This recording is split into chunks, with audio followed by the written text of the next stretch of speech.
Anatolia, a land that has hosted countless civilizations throughout the centuries. But the fate of these lands would change forever on a hot summer day in 1071, on the plains of Manzikert, near Mook. Today I'll take you back 954 years to that pivotal day, and together we'll explore the pages of history, starting with the Battle of Manzikert.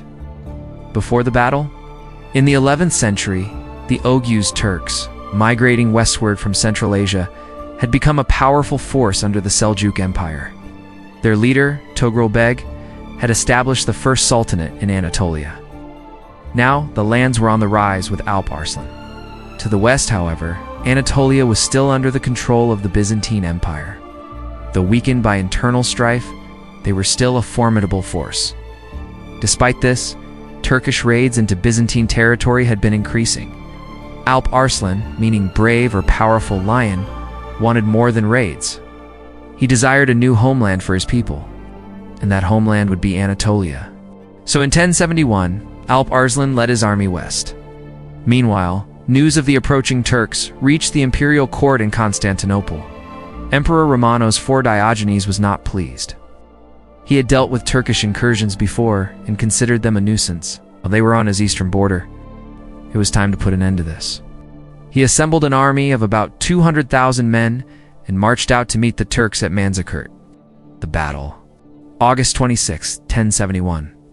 The two armies face each other on the plains of Manzikert. On one side, Emperor Romanos IV Diogenes of the Byzantine Empire is leading an army of approximately 200,000 troops. Facing him is the Sultan of the Seljuk Empire, Alp Arslan, with a much smaller force of around 60 to 80,000 men. Byzantium had a numerical advantage, but the Seljuks were a disciplined, motivated force. Most importantly, they had a brilliant leader, Alp Arslan. He knew the importance of this day, this battle.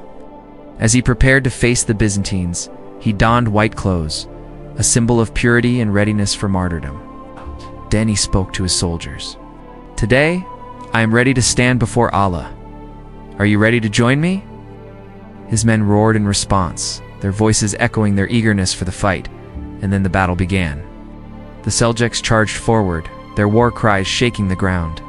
The Byzantines, taken aback by the ferocity of the attack, were pushed back. It was a chaotic scene, a clash of two worlds, two empires on the edge of their seats. Suddenly, something unexpected happened. The Seljuks, instead of continuing their attack, began to retreat. The Byzantines, thinking they had won, pursued them. By Alp Arslan had planned. He wanted to lure the Byzantines away from their camp. As the Byzantine soldiers gave chase, they fell into a trap. The Seljuks, having taken up positions on the flanks, surrounded the pursuing Byzantine army. Trapped and outnumbered, the Byzantines fought bravely. But they were exhausted from the earlier battle and the long pursuit. Their emperor, Romanos IV Diogenes, was captured. With the emperor gone, the remaining Byzantine soldiers fled.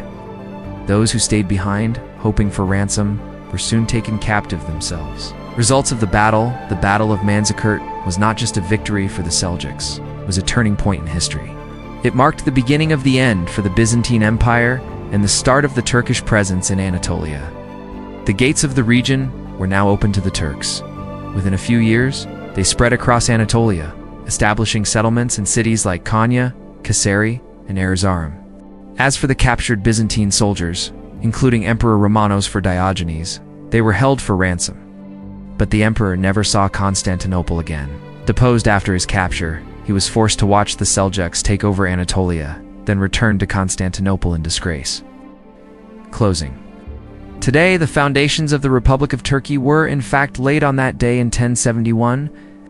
In the plains of Manzikert, the determination of Alp Arslan, the courage of his soldiers, and the belief in their future made Anatolia the home of the Turkish people. And so we come to the end of this journey through time. If you enjoyed this video, don't forget to hit the like button, subscribe to our channel so you don't miss our future historical journeys. See you in the next video. Stay connected with history, and goodbye for now.